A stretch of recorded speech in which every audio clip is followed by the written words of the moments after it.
It's so nice to be here with you, Erin, the Erin from season 2 of the podcast. It's nice to be back, Meredith. So we're here at Banyan Bar, which is in the south end of Boston. It's a wonderful restaurant that I think is amazing for dates, I have to say. It's also amazing for frosé, which we both have at the moment, right? And technically we're day drinking. We are day drinking on a Tuesday. Who does it on a Tuesday? We do it on a Tuesday. That's right. So shall we toast to a live 2-person broadcast of Love Letters catch up, Erin and Meredith? Yes. From the Boston Globe and PRX, this is Love Letters. I'm Meredith Goldstein.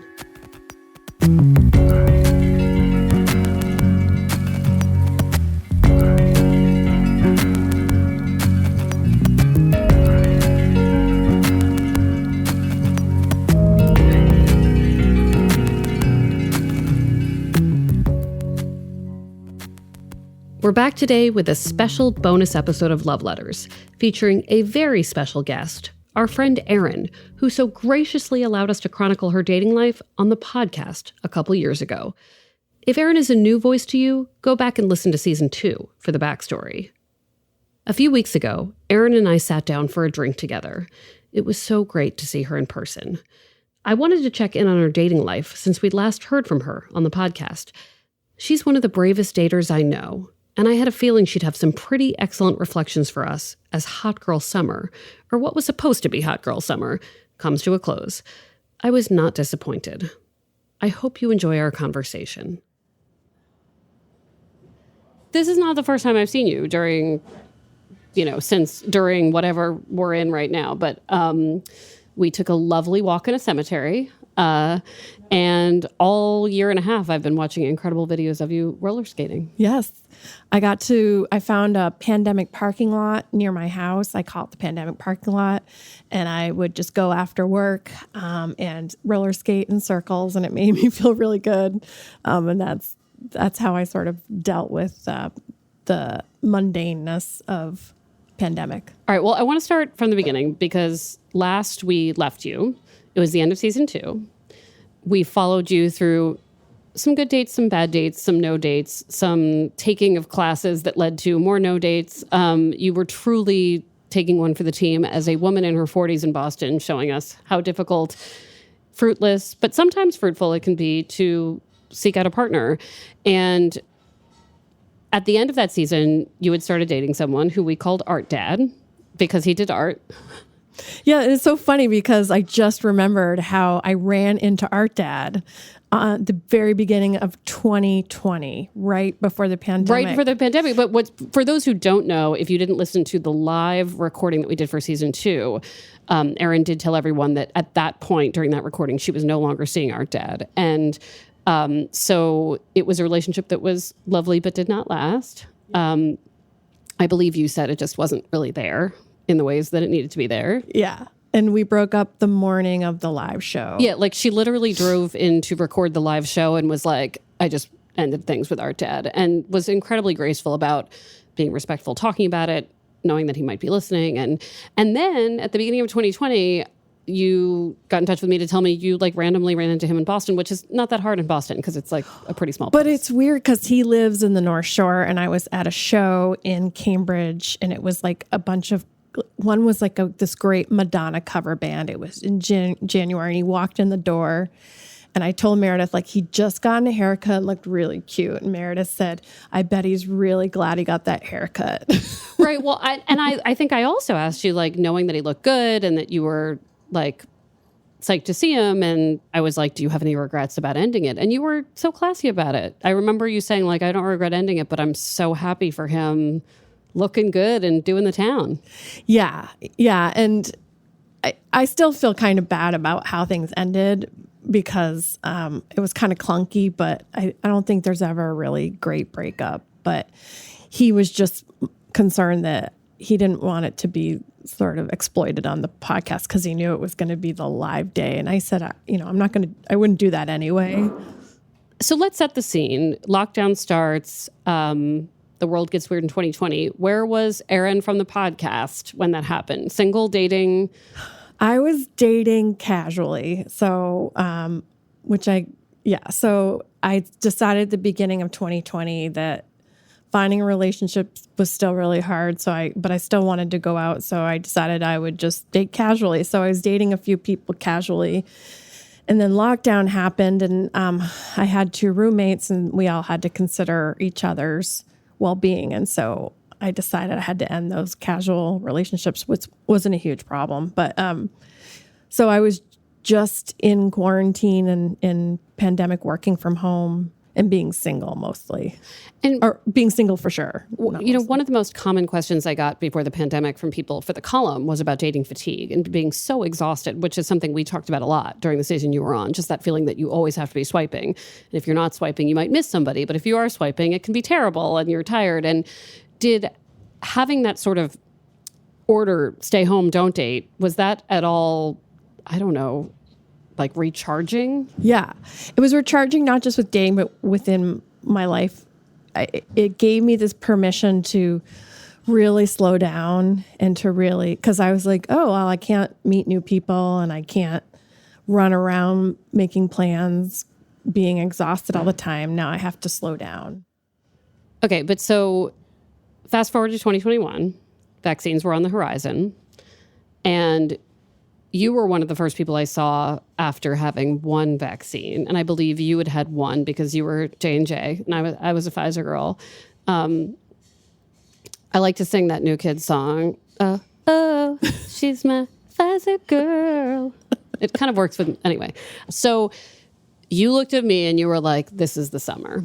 Yes. This is the summer. And of course, like Hot Girl Summer had already been announced as a concept. So we started getting some warmth here in Boston.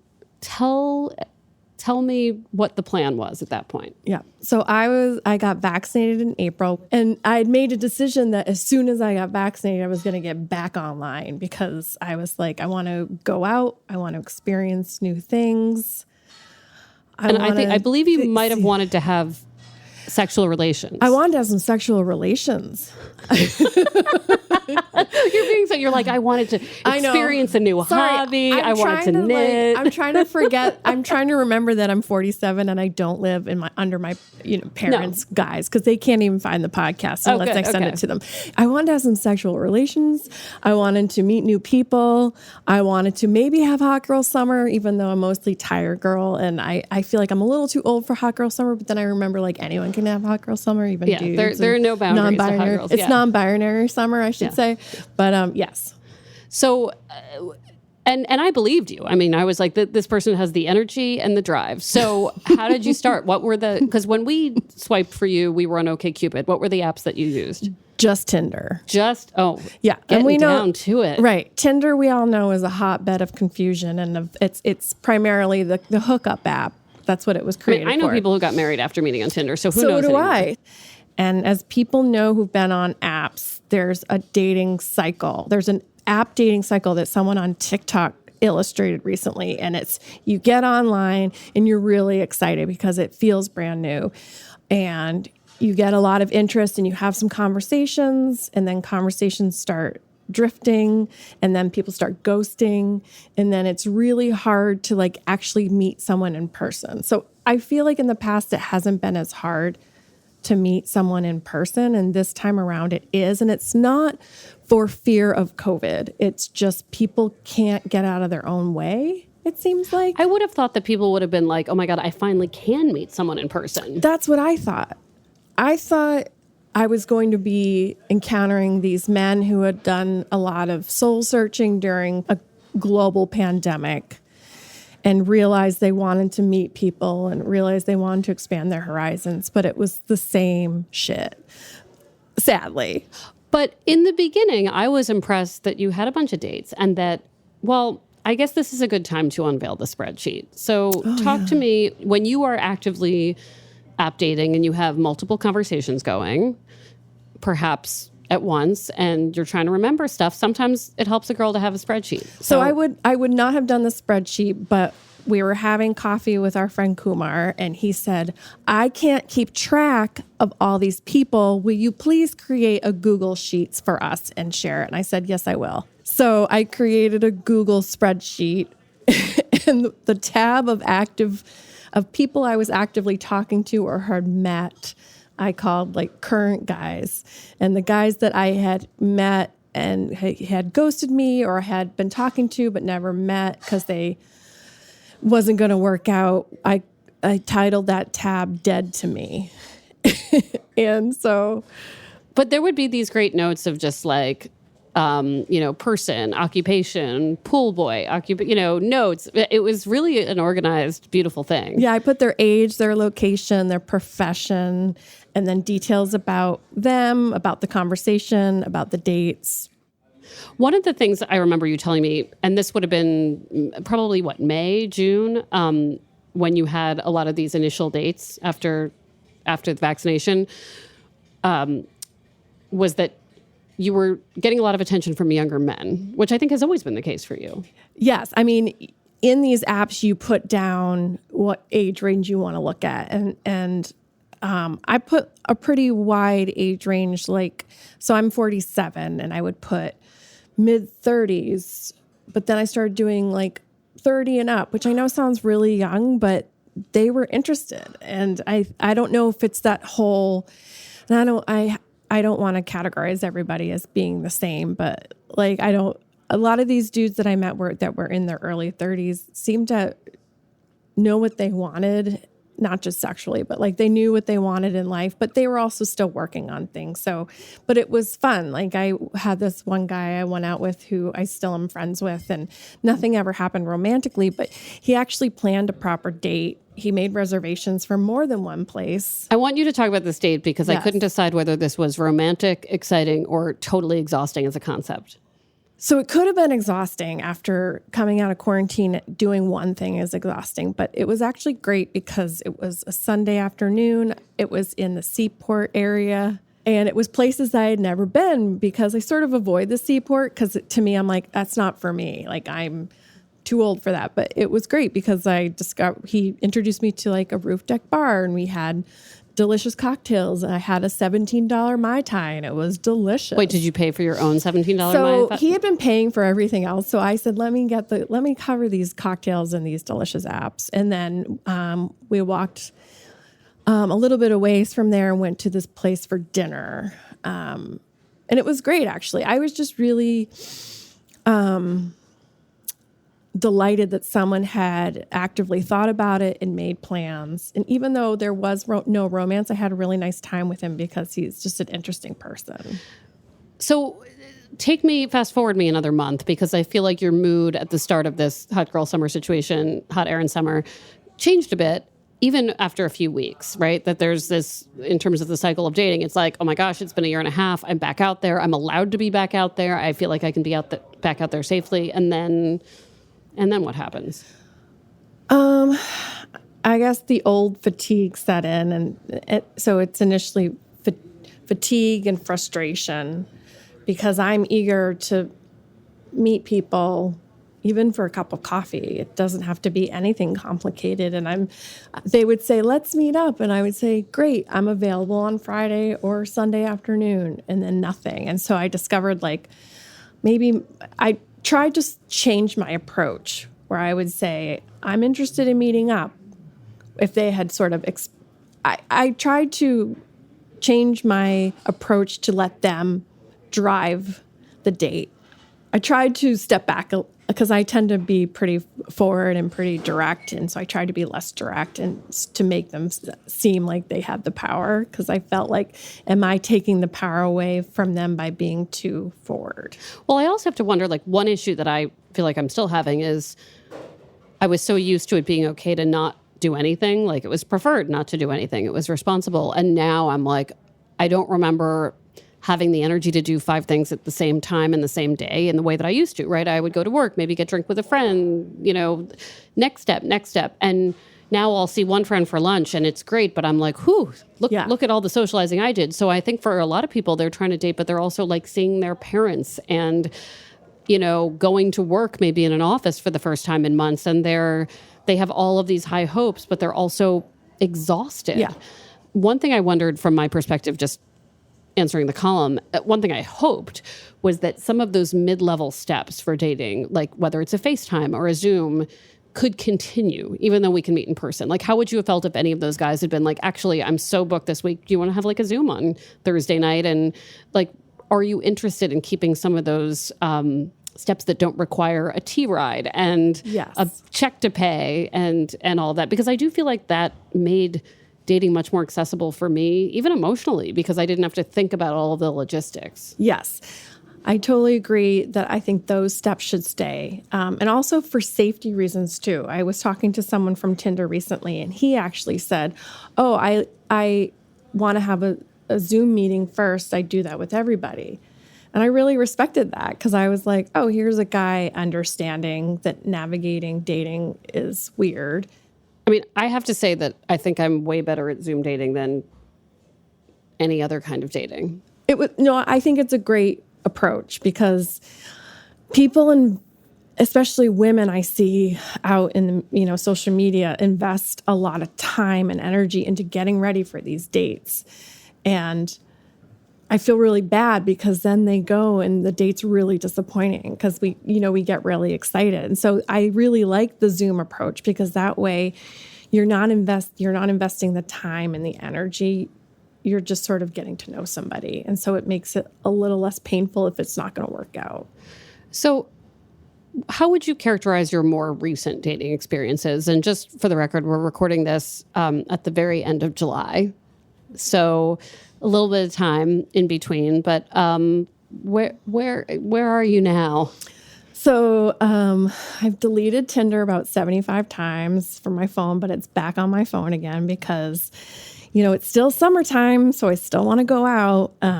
So I am supposed to have a first date tomorrow with someone. My dates I try to set up to still be simple meetings. If we are meeting in person, to be like an hour to 2 hours.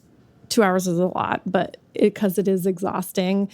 Traffic is back to its normal Boston heavy traffic. And so I have to navigate traffic and logistics. And so it's exhausting. So I've been a couple people I've established relationships with, but are still on a casual level. One more complicated. Tell us. No, I know. Now I'm just being I'll tell the story. Tell the story. Because I don't say anyone's names, but I was just telling girlfriends about it this weekend, and we were trying to think of a code name for this person like I do. Well, tell the story, and then we can come up with the code name. Well, he's from Maryland, so I was going to call him Maryland. From my home From your state. home state. So we can call him Old Bay. Old Bay sounds great. Okay. My friends wanted to call him Chesapeake Charlie. Oh, wait, that's better. Chesapeake Charlie is...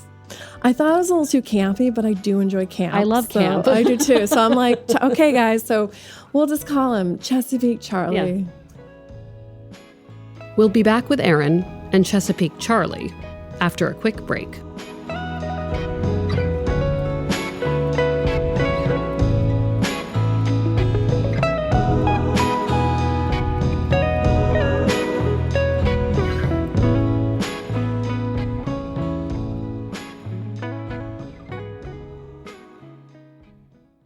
Here at Life Kit, NPR's self-help podcast, we love the idea of helping you make meaningful lifestyle changes. Our policy, don't be too punishing on yourself or too grand in your goals, which is why we've got shows on how to help you make little nudges to your behavior and create habits that stick. Join Life Kit to get the tools you need. Listen to the Life Kit podcast from NPR. Okay, we're back. So, Erin had met Chesapeake Charlie on Tinder. He was very clear up front. I live in Maryland. I travel every week for work because of my job.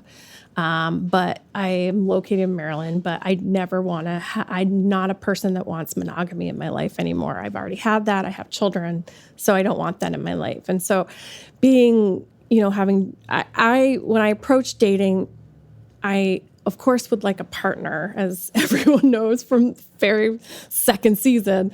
But I also know that I want you have to date a lot of people to find a partner.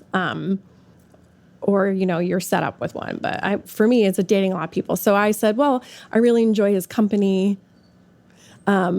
I'm just going to, and we met out for dinner. We would meet whenever he was in town, but it became pretty consistent. Like how often were you seeing him? So I would see him if he was probably in town once or twice a month for a week's time. So I'd see him a couple times that week. Okay, it's a lot. It was a lot, but it was like daily texting. And then he invited me to go to Richmond, Virginia with him. And I had said to myself, once I got vaccinated, I think I was leaving the appointment of getting the shot, and said, if any weird opportunities come up this summer, I want to take them.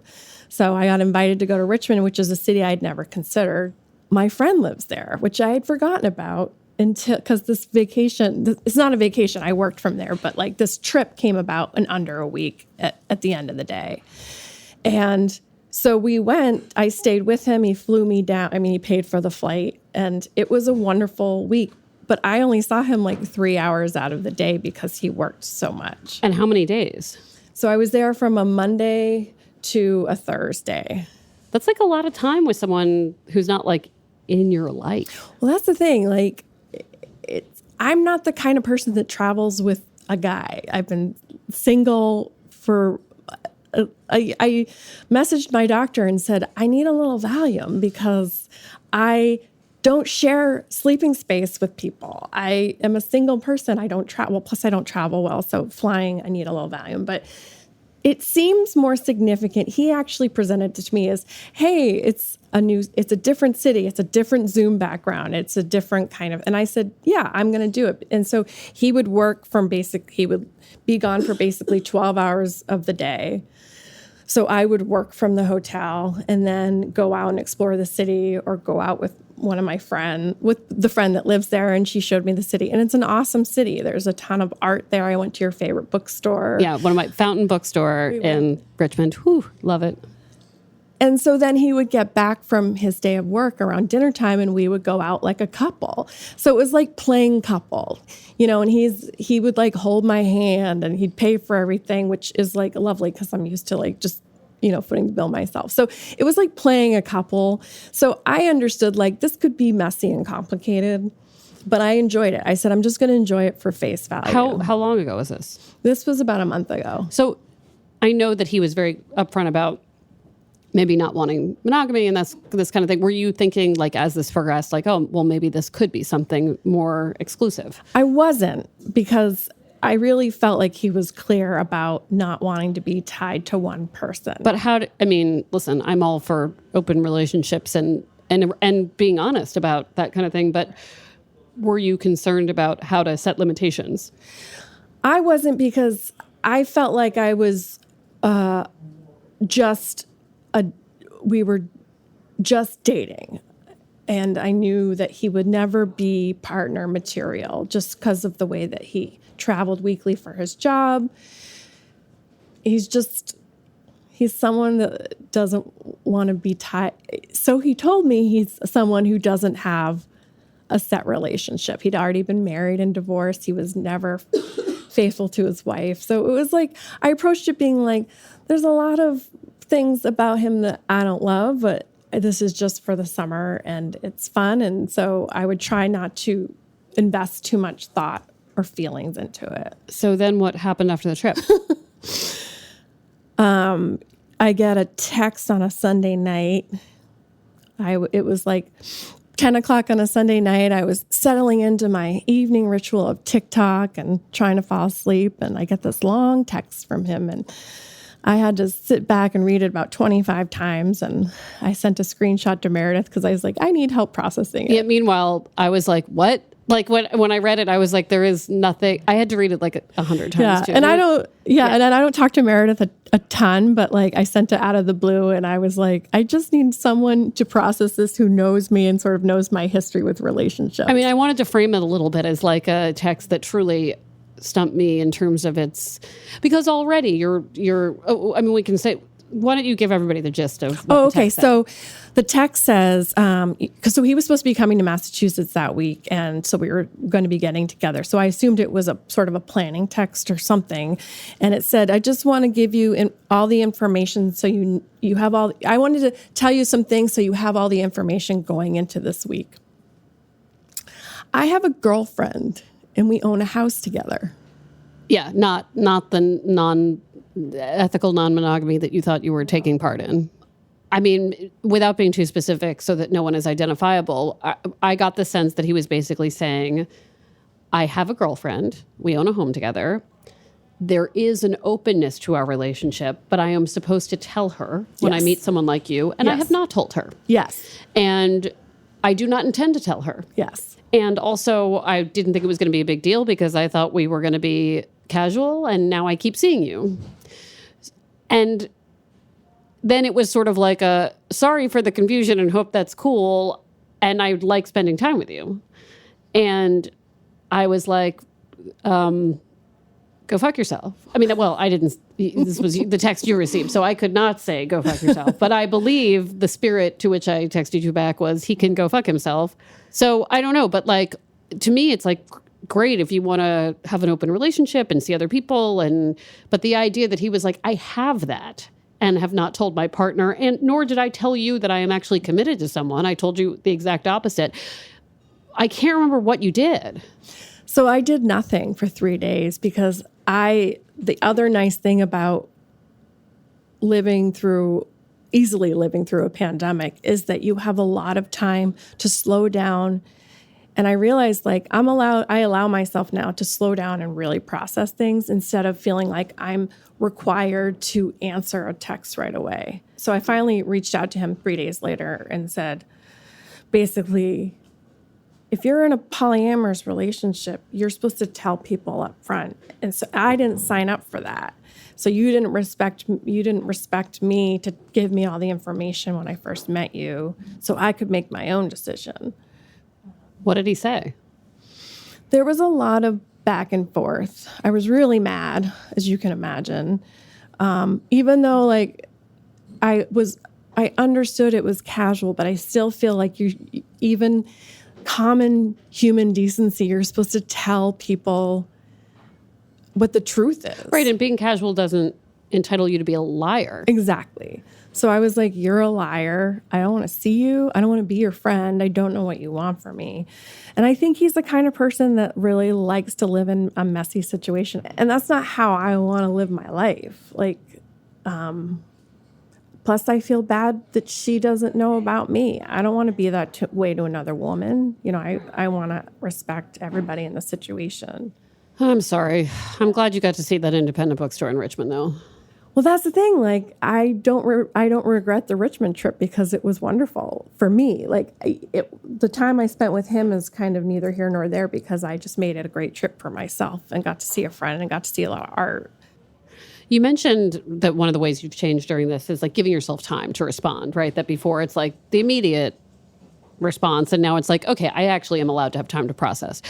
And I see in myself, not just in relationships, and in the last episode we talked about how night and day I've been about even being open to things, but like even trying to be better to myself about it's okay if I don't want to do something, or it's okay if I do want to do something. And I think I spent a lot of the pandemic being like, well, when things get back to normal, I'll be XYZ. And I'm starting to realize that there's no getting back to normal. There's only after this, right? And the only, not to be a super downer, but the only thing I can compare it to was when my mom died, because it's not like this for everybody when they lose a parent. But for me, you know, different losses affect different people different ways. But for me, there was no back to normal with that. There was only, oh, this monumental thing happened.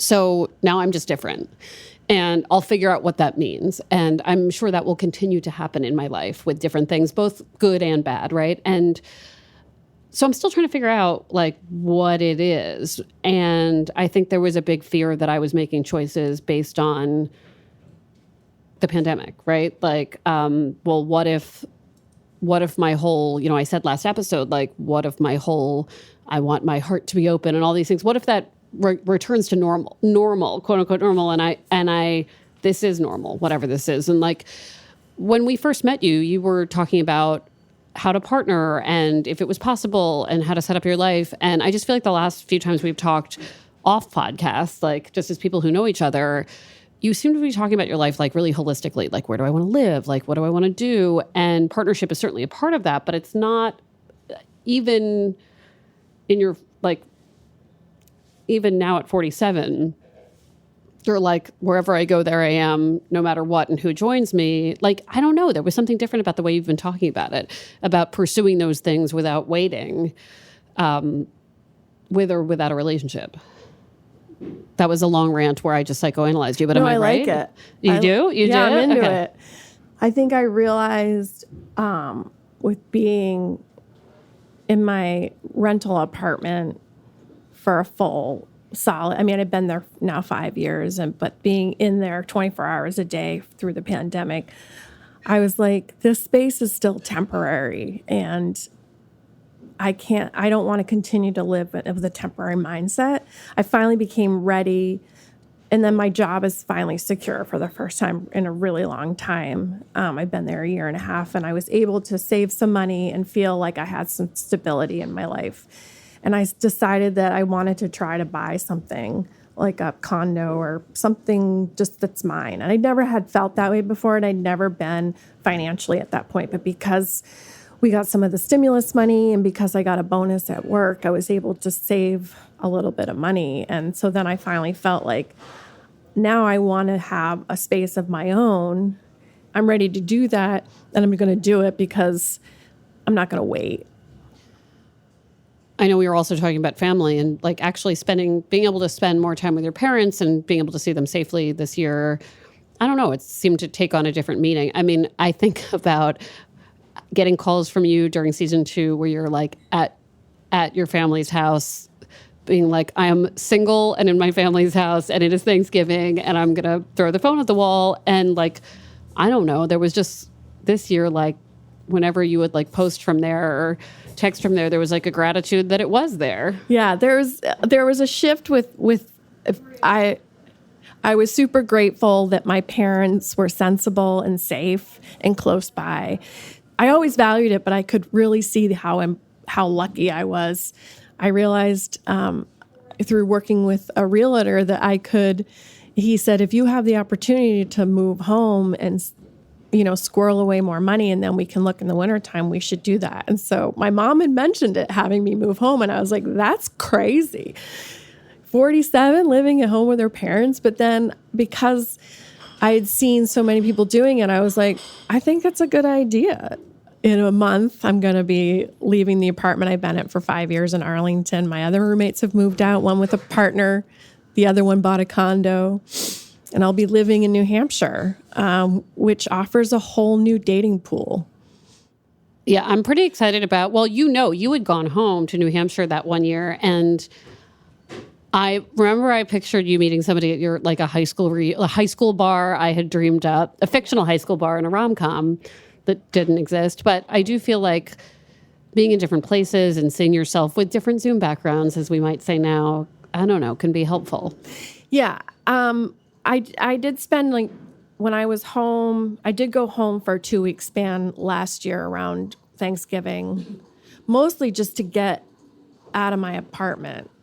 It was really good. My parents gave me the space I needed. They respected the fact that I was home working.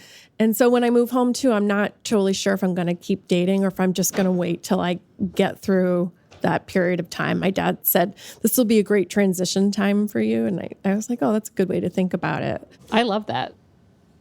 I want to talk about what happens next in your brain, but you sent me the best text 2 days ago, and it just said, I think I just had a meet cute in a graveyard. And I was like, do not text me anymore. We will talk about this in the episode. So can you tell me the story for the first time now? Because I love a graveyard meet cute. I said, Meredith, I just had a meet cute in the graveyard. And she said, this is podcast material. Right. I was like, stop talking. Save it. Save the good stuff. So I was at a graveyard in Arlington last Thursday. My elderly aunt passed away. Oh my God. You were I thought you were like taking a walk at like some. No, I have been known to take walks in cemeteries. Because I was at a funeral. You were legit. You had a meet cute at a legit funeral? I was early for the funeral. And I couldn't find the plot because graveyards are confusing if you've never tried to navigate a graveyard. And I was just trying to find a human to point me in the right direction. So I spotted a guy in a giant white Escalade. Okay. So in my brain, I was like, he'll know what to do. Because of his giant car? I just thought, this is a person that will tell me the information I need. Did you think it was a hearse? No, it wasn't a hearse. Okay. So he's there, and then there's this dog running around. So I was like, oh, so I said, hey, I rolled down my window. Do you know this graveyard? Do you know your way around this graveyard or something? I was basically like, do you come here often? Do you come Sarah? here often? Do you know how things work? Sorry, I shouldn't be laughing. You've lost a family member, and I'm sorry. Well, for your loss. I think I was just like, it was hot out. I think I was a little like flustered. So we both get out of our car and we're trying to find, and I'm like, oh, you don't work here. You're just here. He's like, oh, I'm here because my dog loves to just come and run around. He goes, my grandmother's buried here. And the thing is, my grandmother's buried there. And I've never known where her plot was. And now I know. Samesies. I know. Who's going to write the book, Meredith? I will. At you. I will. I'm looking at you. So I noticed, like, this guy's kind of handsome and he has cool tattoos. Cast him in a movie. What's the actor? Oh, see, that's the thing. I can't quite remember what he looks like. I just remembered he seemed handsome and he had great tattoos. Oh, well, for you. For me. And so then he said, oh, do you live in Arlington? I said, I live in Arlington. He goes, oh, I just moved back here with my parents. I'm saving up money to buy a home. And I said, doing the same thing, but I'm moving to New Hampshire. And he said, I'm trying to buy New Hampshire. I'm getting the chills. So we're just chatting, and then I see my folks pulling up, and I said, oh, I see my folks. I think I see where we're supposed to be. And I just walk off through the... Wait, did you... I just walked away because I was real excited, but I was also like, I'm here for a funeral. Get to business. But life is happening. I know. Wait a minute, but he goes, wait, can you go back there and just sit there and wait for that dog? So that's my plan. So I will walk with you there. we can spend our whole fall on Thursday mornings just visiting graves. Morning, I'm going to go to Starbucks, and then I'm going to go scope out the cemetery. That's so goth if you wind up with this guy. I know. Now, like last year, but now, especially with weird news happening, there's that feeling of, oh God, do I have to quick speed this up to meet somebody again? Like I sense even in the letter writers, like and I'm on a deadline in a way that I had hoped would be the opposite, in a way that I hoped people would be like, I can really take my time because who knows what's what. So the thing that I remember is the flu of 1918, and we made it out of that as a society. Yeah. And so I feel that I understand the need to, like, for people who want to partner up quickly because they feel that they're going to be lonely during another lockdown. I don't know. I kind of take things day by day right now. I think that's kind of helped me get through things, keeping my sanity. But I also think there's nothing wrong with meeting someone, you get along okay, and it looks like we're going to have another lockdown, partnering up with them, and just, because then maybe it'll work. And if it's terrible, you just send them away to their apartment. Send them away. Send them away. I like that. Hearing you talk about condo stuff, about parent stuff, about graveyard stuff, it makes me feel pretty hopeful. Thank you for updating us, and until next time at the graveyard. That shouldn't have sounded as ominous as it is. It's meant to be uplifting. See you at the graveyard, Meredith.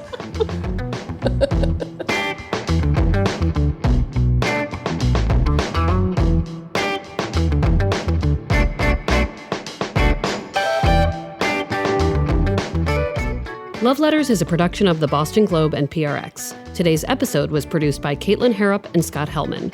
Ned Porter does our audio mixing, sound design, and mastering. Devin Smith does our audience engagement.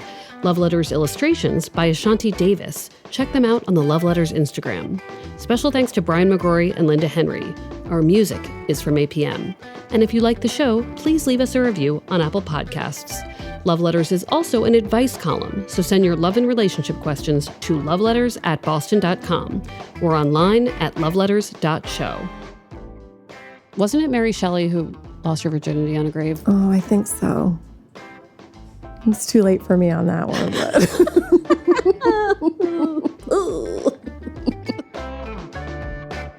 I'm Meredith Goldstein. Thanks for listening.